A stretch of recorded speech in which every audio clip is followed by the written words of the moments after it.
예수께서 산에서 내려오시니 수많은 무리가 따르니라. 한 나병 환자가 나와 절하며 이르되, 주여, 원하시면 저를 깨끗하게 하실 수 있나이다. 예수께서 손을 내밀어 그에게 대시며, 내가 원하노니 깨끗함을 받으라. 즉시 그의 나병이 깨끗하여진지라. 삼가 아무에게도 이르지 말고 다만 가서 제사장에게 내 몸을 보이고 모세가 명한 예물을 드려 그들에게 입증하라. 예수께서 가버나움에 들어가시니 한 백부장이 나와 간구하여, 주여, 내 하인이 중풍병으로 집에 누워 몹시 괴로워하나이다. 내가 가서 고쳐주리라. 주여, 내 집에 들어오심을 나는 감당하지 못하겠사오니 다만 말씀으로만 하옵소서. 그러면 내 하인이 낫겠사옵나이다. 나도 남의 수하에 있는 사람이요, 내 아래에도 군사가 있으니 이더러 가라 하면 가고 저더러 오라 하면 오고 내 종도로 이것을 하라 하면 하나이다. 예수께서 들으시고 놀랍게 여겨 따르는 자들에게 이르시되, 내가 진실로 너희에게 이르노니 이스라엘 중 아무에게서도 이만한 믿음을 보지 못하였노라. 또 너희에게 이르노니 동서로부터 많은 사람이 이르러 아브라함과 이삭과 야곱과 함께 천국에 앉으려니와 그 나라의 본 자손들은 바깥 어두운 데에 쫓겨나 거기서 울며 이를 갈게 되리라. 예수께서 백부장에게 이르시되, 가라, 내 믿은 대로 될지어다 하시니 그 즉시 하인이 나으니라.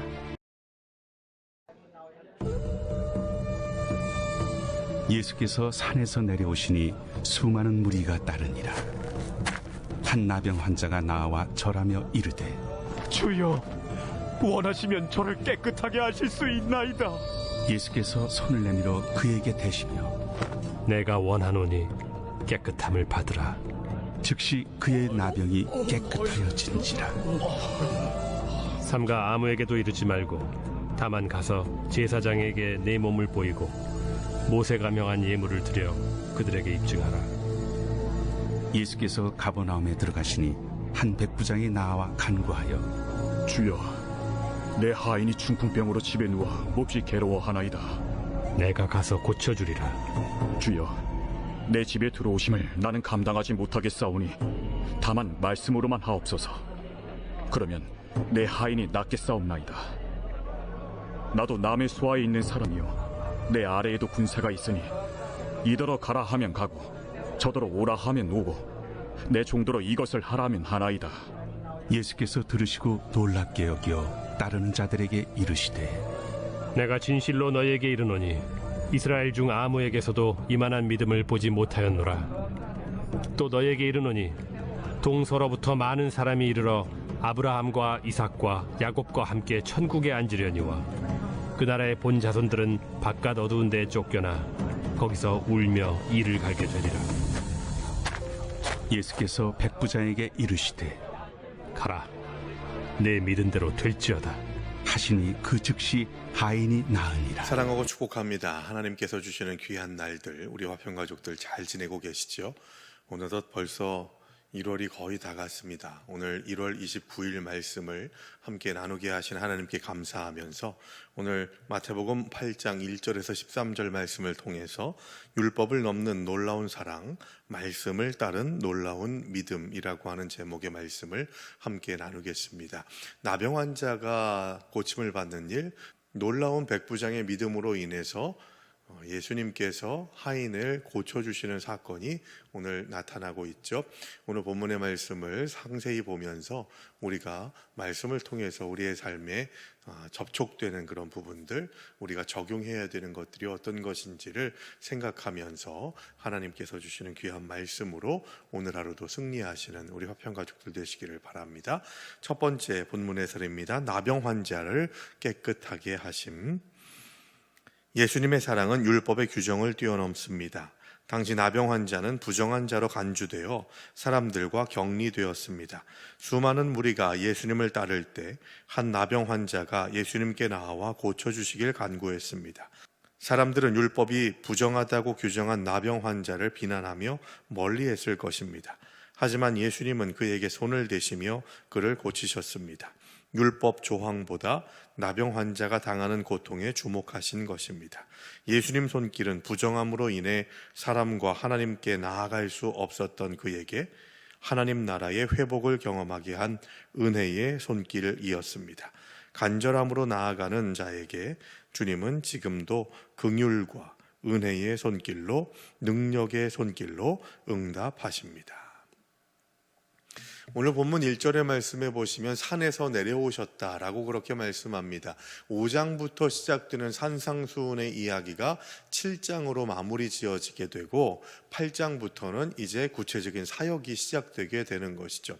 산에서 내려오셨다라고 하는 의미를 아주 중요하게 생각해야 할 것입니다. 가버나움이라고 하는 곳은 예수님이 공생애를 시작하신 첫 번째 장소입니다. 산상설교를 통해서 말씀을 선포하시고 그리고 이제 말씀만 선포하시는 것이 아니라 삶으로 그들의 삶의 중심에 들어가셔서 하나님의 백성다운 삶, 구세주를 맞아들이는 삶이 어떤 것인지, 어떤 복과 은혜가 임하게 되는지를 주님께서 손수 말씀해 주시고 안내해 주시기 위해서 산에 머물지 않고 그저 여기가 좋사오니 했던 베드로의 생각과 다르게 예수님께서는 우리의 삶의 자리에 깊숙이 들어가신 것이죠. 우리도 신앙생활을 감당할 때 예수님과 같은 발걸음을 포기해서는 안 됩니다.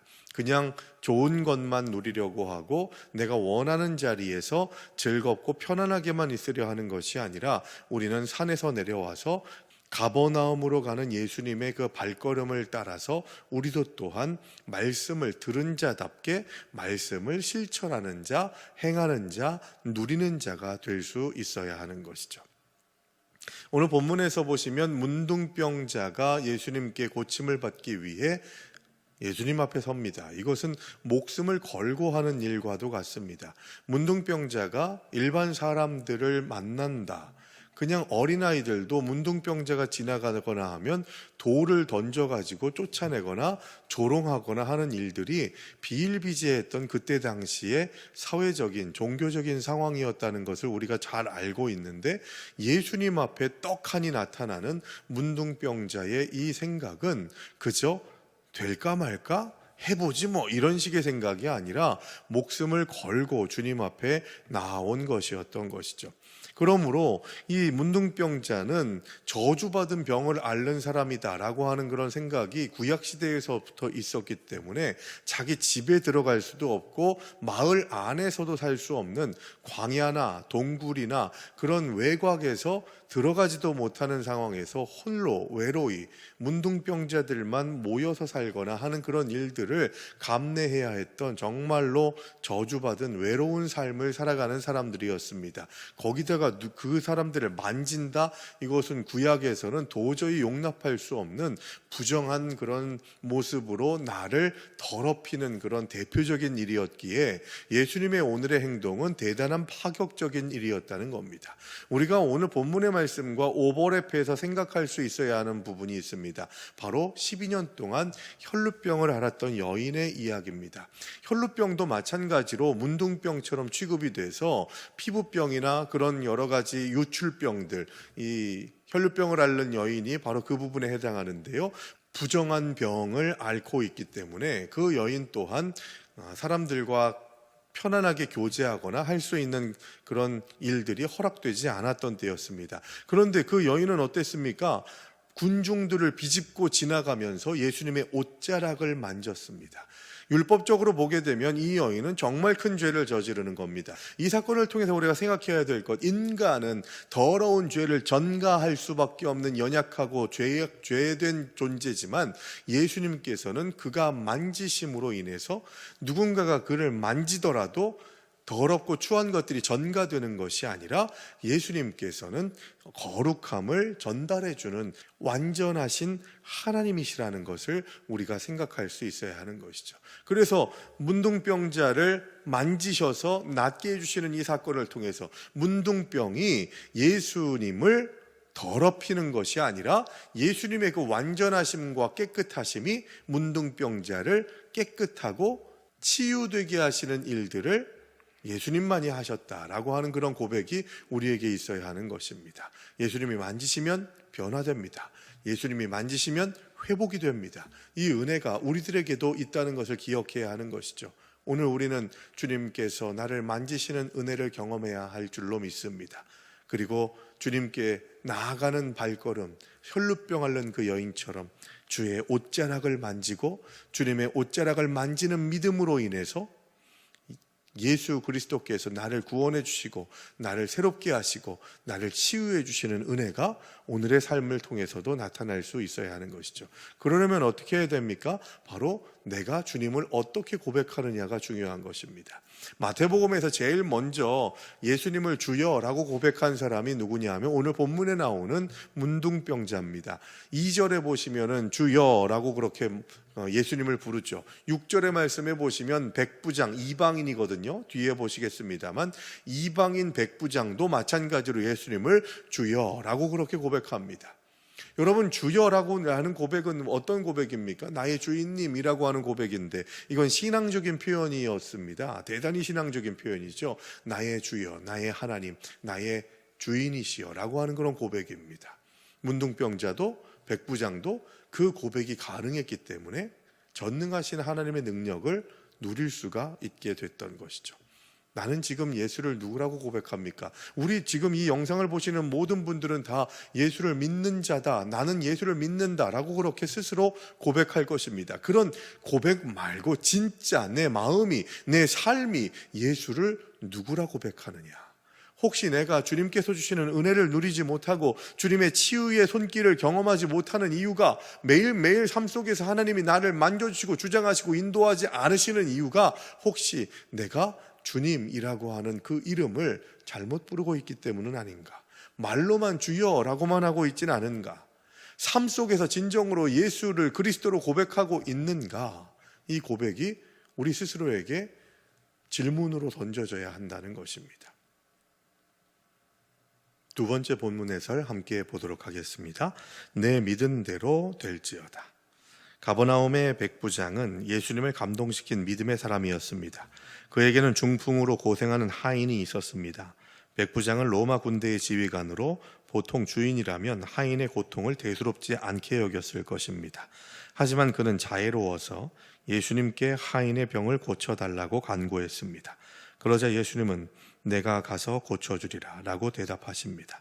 백부장의 이야기가 우리에게 특별한 이유는 다만 말씀으로만 하옵소서라는 그의 고백 때문입니다. 그는 예수님이 말씀만으로 치유하실 수 있는 분임을 확신했습니다. 예수님은 그의 믿음을 놀랍게 여기시며 내 믿은 대로 될지어다 라고 말씀하십니다. 하나님의 역사를 보는 데 필요한 것은 말씀대로 이루어질 것을 확신하는 믿음입니다.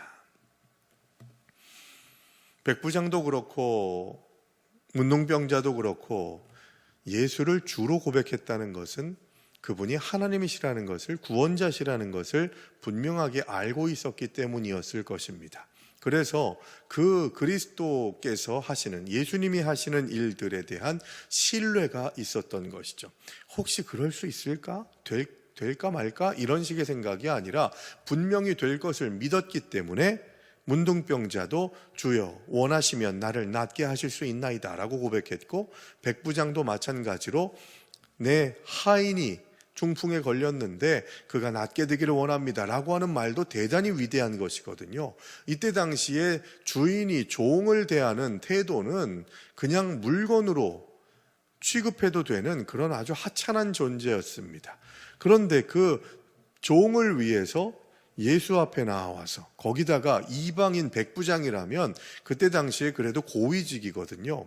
백부장이 유대인에게 와서 주여라고 그렇게 고백한다는 것은 정말 쉬운 일이 아닌 것이죠.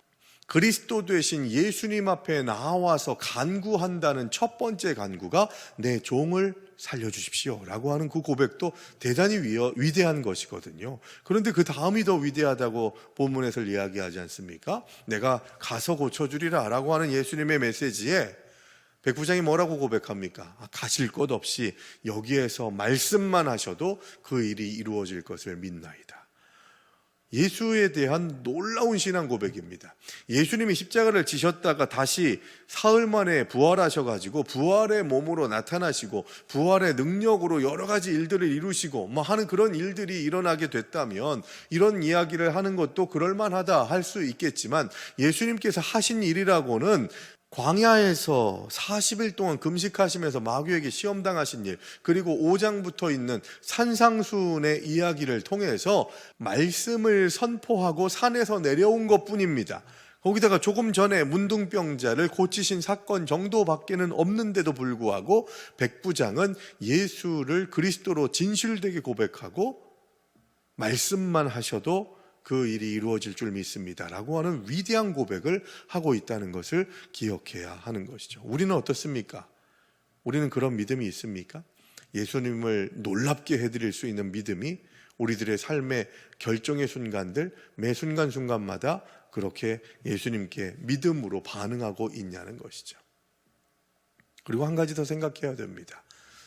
백부장은 종 한 사람, 그때 당시에 사람 취급하지 않아도 되는 그런 하찮은 사람을 위해서 백부장의 신분을 내려놓듯이 예수님께 나와서 간구합니다.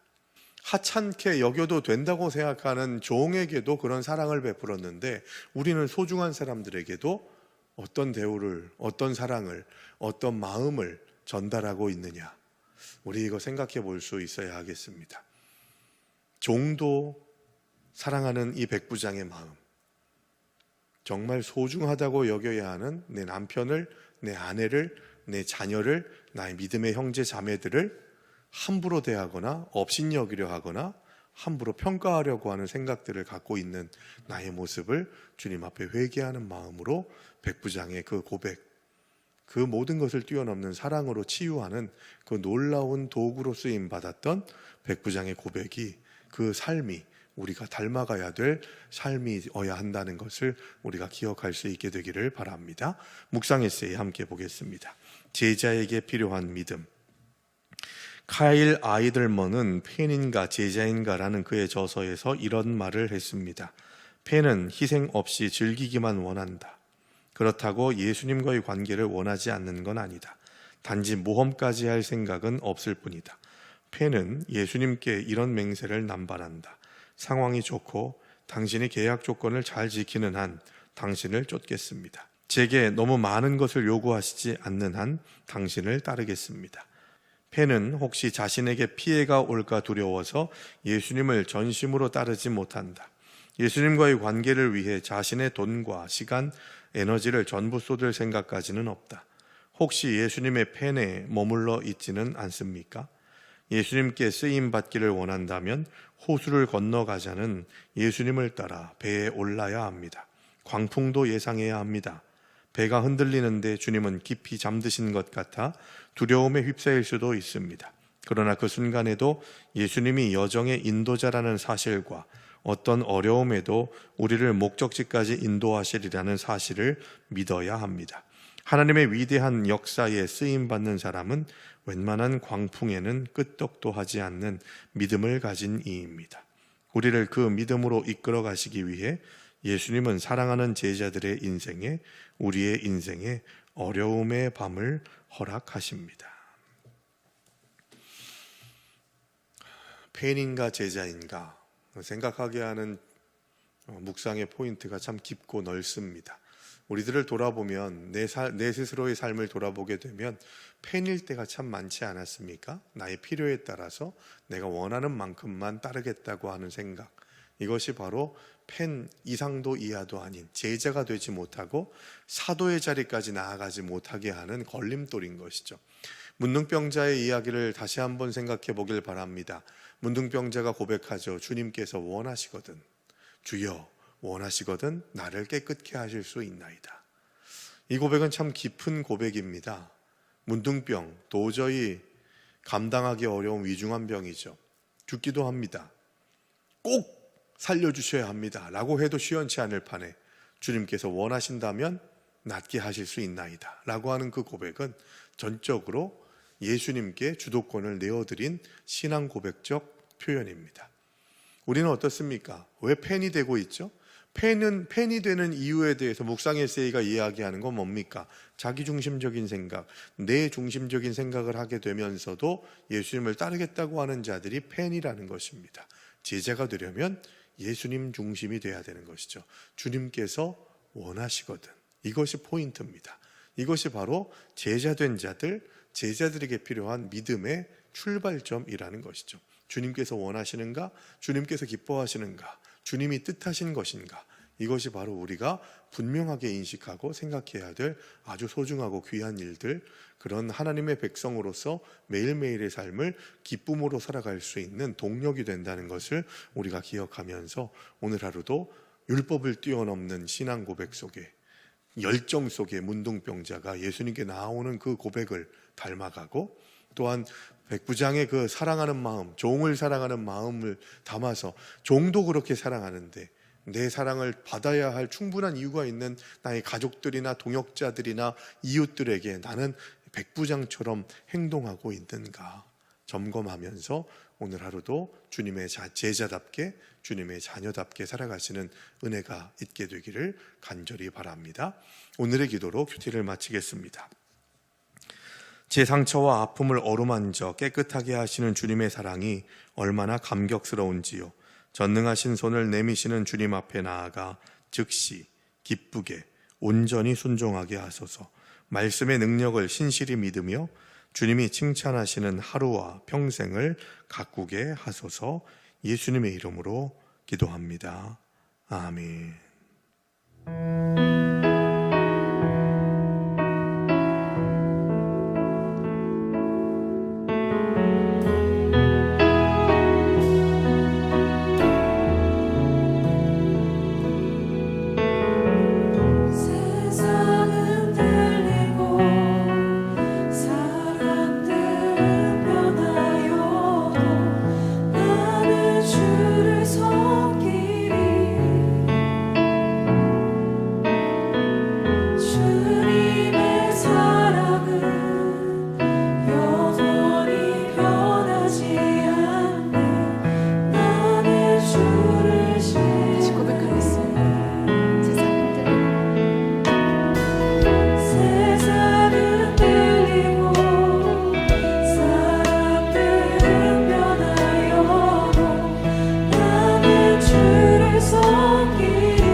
이 믿음만이 나를 지킬 수 있음을 내가 이 시간 기도하며 나아가길 소망합니다.